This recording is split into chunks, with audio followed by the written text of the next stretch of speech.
Oi, alunos, sétimo semestre de Biologia, tudo bem? Tudo certo com vocês?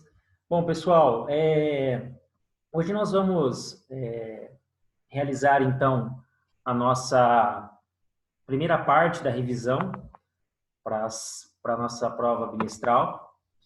Essa primeira parte, então, eu vou estar compartilhando com vocês em tela aqui, aquilo que eu acho necessário para vocês poderem ter o conhecimento, relembrar. E assim sendo, para a gente poder reforçar, então, aquilo que pode ser cobrado de vocês, ok? Eu vou compartilhar, então, a tela que nós vamos usar para podermos utilizar como revisão. Bom, aqui estamos. Então, aqui eu estou usando um cronograma bem resumido daquilo que nós vamos estar abordando em relação às nossas atividades. Bom, primeira coisa que nós vimos que tudo aquilo que engloba a ecologia, nós percebemos que existem níveis de organização. Esses níveis de organização, então, eles são compostos, né, pelos componentes bióticos, que fazem parte tudo aquilo que está relacionado à estrutura que vai formar o ser vivo. E aí, quando chegamos naquilo que chamamos de indivíduo, nós entramos dentro de ecologia, porque nós sabemos que ecologia é o estudo do indivíduo em si, da espécie, que futuramente vai formar, então, uma população que vai estar inserida numa comunidade, num ecossistema, bioma e a nossa biosfera. Então, desta forma que nós tratamos os componentes bióticos. Nós percebemos que os genes, eles são o princípio, né, daquilo que traz como características necessárias para que esses indivíduos em si, formando então uma população, comunidade, até biosfera, venha fazer então parte daquilo que é necessário. Os componentes abióticos, que são os componentes então que estão associados à obtenção e formas de proporcionar energia para esses indivíduos. Então, a gente percebe que aqui nós abordamos a ciclagem de materiais. Esses materiais inorgânicos, que através das suas ligações químicas e o rompimento das suas ligações químicas, pode estar abordando, então, a energia através de uma cadeia ou teia alimentar, assim estruturando cada nível trófico. E, por último, os biosistemas, que aí nós percebemos que os genes em si, dentro de um organismo, ele forma um sistema genético, um arranjo de genes que determinam, então, o funcionamento de um sistema celular, o sistema orgânico, porque está associado ao funcionamento dos órgãos, aos sistemas de organismos, né, que aí está associado ao indivíduo, que é o organismo, o sistema populacional, né, e também aí o ecossistema, abordando então todos esses biosistemas, ok? Continuando, aqui nós temos então um nível de organização, né, mostrando então desde indivíduo, população, comunidade, né, e ecossistema.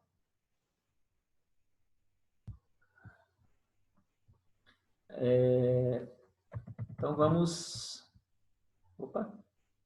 deixa eu só aí trocar aqui. Muito bem. Continuando então, aqui nós entramos então nos conceitos, né? Então nós sabemos que a população, então nós temos aí indivíduos que formam então um conjunto, sendo da mesma espécie esses indivíduos e que convivem em uma determinada região, a uma área, né? Essa área pode ser citada de forma a nível de país, né? Dentro de um sistema então geográfico, ok? Esses indivíduos eles podem permanecer por um período de tempo, se nós destacarmos a necessidade da sua vida em relação à busca de outros recursos. Bom, aqui nós entramos nas características de uma população. Então, a população, ela tem como característica, nós temos aqui, só um minutinho.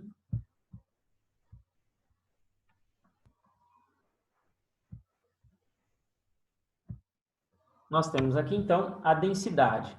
Então, a densidade em si, eu sei que é o número de indivíduos de uma população que vai estar relacionado à área que ele está inserido. Então, se eu tenho uma área, eu preciso saber qual é o número de indivíduos em determinada área estipulada. Através disso, então, eu acabo destacando o que é a densidade, ok? E através disso nós usamos uma fórmula, que é a densidade populacional, ou seja, o que eu quero descobrir, e colocando então o sinal de igual, nós temos o número de indivíduos, ou a biomassa que exerce aquele indivíduo naquele momento, dividido então pela área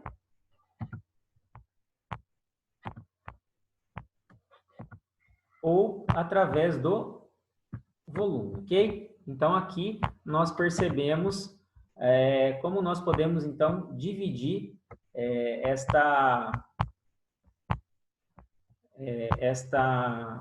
para saber, então, a densidade, ok? Bom, então, aqui nós temos um valor, né, estipulado, nós temos lá um exemplo, 100 pessoas por metro quadrado. Então, aqui eu percebo que a cada metro quadrado eu tenho um número de 100 pessoas. Essa é a densidade, então, deste número de indivíduos de certa população. Eu tenho uma população de camarões, eu quero saber a densidade dele por metro cúbico de água. Então, eu sei que a cada metro cúbico eu encontro a quantidade de 5.000 camarões. E aqui também 200 quilos de peixe por hectare. Então, a gente percebe aqui como nós podemos calcular, então, a densidade, né, de uma população. Não esqueça, então, que é o número de indivíduos ou biomassa dividido pela área ou o volume estipulado. Bom, então nós temos duas coisas importantes. Então, nós sabemos o que é densidade. Mas agora nós atribuímos aqui o que nós chamamos de densidade absoluta, que nada mais é do que o número de indivíduos ou biomassa, pela área ou o volume. Então, aqui eu não estou estipulando a área, somente a área habitada. Eu estou generalizando toda a área que eu quero saber. Diferentemente da relativa, onde o número de indivíduos ou biomassa está associada à área ou volume, o quê? Habitável. Olha só aqui. Aqui nós percebemos através de dois exemplos. Não sei por que eu não estou conseguindo. Aqui. Então, nós temos aqui dois exemplos, né? Nesse exercício número 1, a gente percebe que o lago em si, ele tem 10 metros quadrados, né, de área, né? E eu quero calcular a densidade absoluta de uma espécie de peixe com 10 indivíduos em um lago de 10 metros quadrados. Então, o que eu vou estar realizando? Eu tenho aqui, ele quer saber a densidade absoluta. Então, eu pego o número de indivíduos, que é 10, e divido também pela área, que é 10. Então, 10 dividido por 10, eu tenho, então, um indivíduo por metro quadrado. Observem que aqui eu estou generalizando, estou estipulando toda a área do lago, independente se ele está habitado em local X, Y ou Z. Eu quero saber toda a área. Muito bem. Lá no exercício, então, ou exemplo número 2, eu vou ter que apagar tudo aqui para a gente não precisar.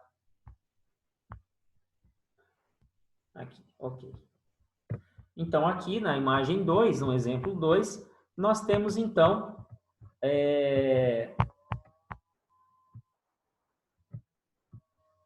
a seguinte informação.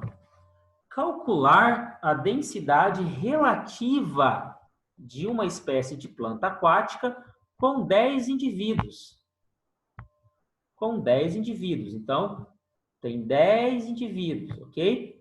que apenas são encontrados aonde? Na zona litorânea. Então, esse aqui é o local habitável dessas plantas aquáticas no lago.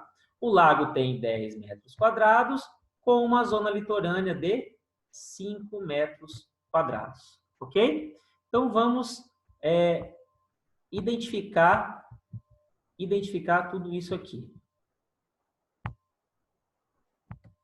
Bom, então, este é o lago de 10 metros quadrados. Este local que eu estou aqui pintando é o local que vai ter uma área litorânea de 5 metros quadrados. Então, o que eu vou fazer? Então, a densidade relativa, eu tenho o número de indivíduos dividido pela área habitável. Qual é o número de indivíduos? Eu tenho aqui 10 indivíduos divididos por 5. Com isso, nessa área de 5 metros quadrados, eu tenho, então, 2 indivíduos por metro quadrado. Ou seja, a cada metro quadrado eu vou encontrar quantos indivíduos, né, de planta aquática? 2 indivíduos. Ok? Então, aqui seria mais um trecho daquilo que nós já vimos em nossas aulas.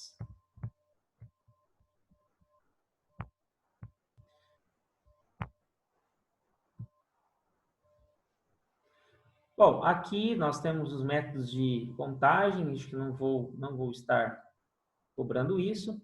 E aqui nós entramos ainda dentro da questão de característica de uma população. Então, nós trabalhamos aqui com a densidade, que nós vimos, e agora nós vamos para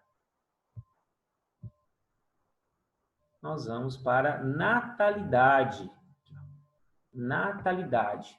Então, a natalidade, o nome já diz. Então, eu vou estar procurando saber qual é a proporção de nascimentos. Então, é a capacidade de uma população aumentar, né? Seja, então, olha lá, por nascimento, por eclosão, por germinação ou divisão binária. Então, está associado aqui, dependendo do organismo, tá? Do indivíduo que eu estou usando como exemplo. Uma coisa interessante aqui para a gente identificar é que nós temos aqui uma diferença quanto fertilidade e fecundidade. Então, fertilidade está associado a isso, capacidade fisiológica de um organismo se reproduzir, né? Então, enquanto fecundidade é o conceito ecológico baseado no número de indivíduos produzidos. Então, peraí, o organismo tem a fertilidade de produzir 5 vezes ao ano, ok? Mas quando ocorre a fecundação, quanto esse organismo pode gerar, né, de proles, de filhotes, né, por 5 anos, vamos dizer assim. Então, vamos lá. Eu até inverti os valores. Então, em um ano, ele pode ter a fertilidade de 5 fertilidades no ano. Dessas 5 fertilidades, né, ele está propício à reprodução.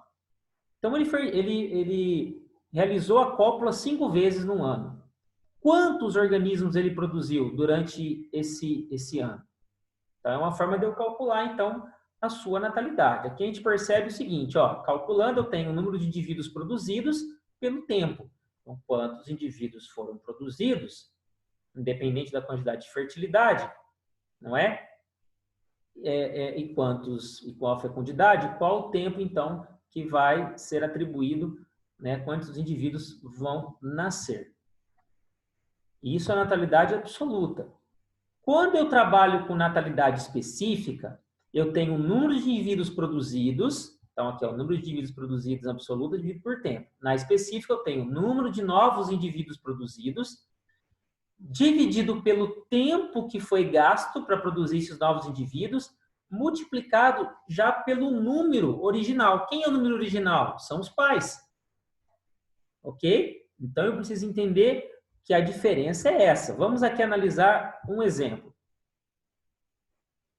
Então, aqui ele está pedindo para calcular a taxa de natalidade absoluta e específica para uma população de 50 protozoários de uma lagoa que aumentou para 150 indivíduos em 1 hora. Então, galera, o que você vai fazer aqui? Ele está pedindo a taxa absoluta. O que eu vou fazer? Número de novos indivíduos produzidos.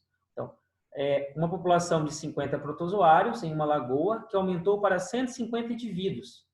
Então, se eu já tinha 50, né, foi produzido protozoários e agora aumentou para 150, espera aí. Então, 50 não são os novos. Quem são os novos? Os 100 indivíduos, porque 150 é o total. Então, eu tiro esses 50, que eram já a população habitável, os novos são 100 e divido pelo tempo. Então, se aqui ele está pedindo em hora, eu vou dividir por hora. Mas se isso aqui for transformado em minutos, eu vou dividir por 60 segundos. Através disso, eu vou saber, através do resultado, na natalidade absoluta, eu vou colocar, então, 100 novos indivíduos. Se for pedido em minuto, eu vou colocar 60 minutos.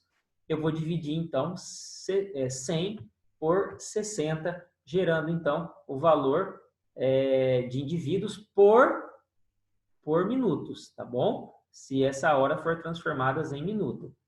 Ah, professor, mas o senhor vai estar, se for pedir, o senhor vai colocar essa observação? Com certeza. Natalidade específica, então, eu também vou estar trabalhando com 100 indivíduos, que são os novos, dividido por 60 minutos, multiplicado pelo número original, que era 50. Então, eu multiplico, né, o tempo, que é de 60 minutos, por 50, que é o número original, ou seja, a quantidade de pares, e divido 100 por este valor. Então, aqui eu vou estar informando quantos indivíduos novos, né, cada indivíduo original gerou por um período de tempo. Então, é simples. O valor que eu obter aqui, eu vou saber, o valor que tiver estipulado aqui é a quantidade de indivíduos, né, cada um originou, né, ou gerou por um período de tempo. Beleza? Aqui também temos, né, então foi o exemplo que nós usamos, e mortalidade, que é uma outra forma também das características. Então aqui refere-se à morte dos indivíduos na população. Cálculo da mortalidade, então mortalidade absoluta, né? Não tem mortalidade, não tem a nossa mortalidade lá como natalidade, é específico, ok? Então, a mortalidade absoluta. Número de óbitos por tempo. Então, calcular a mortalidade de uma população de 200 macacos que diminuiu para 180. Bom, se eu tinha 200, foi para 180, morreram 20 indivíduos. 20 indivíduos dividido em 2 anos. Pode dividir por 2, se for pedido em anos, ou em meses, transformar então 2 anos em meses, né? Então, nós teríamos aí 24 meses, ok?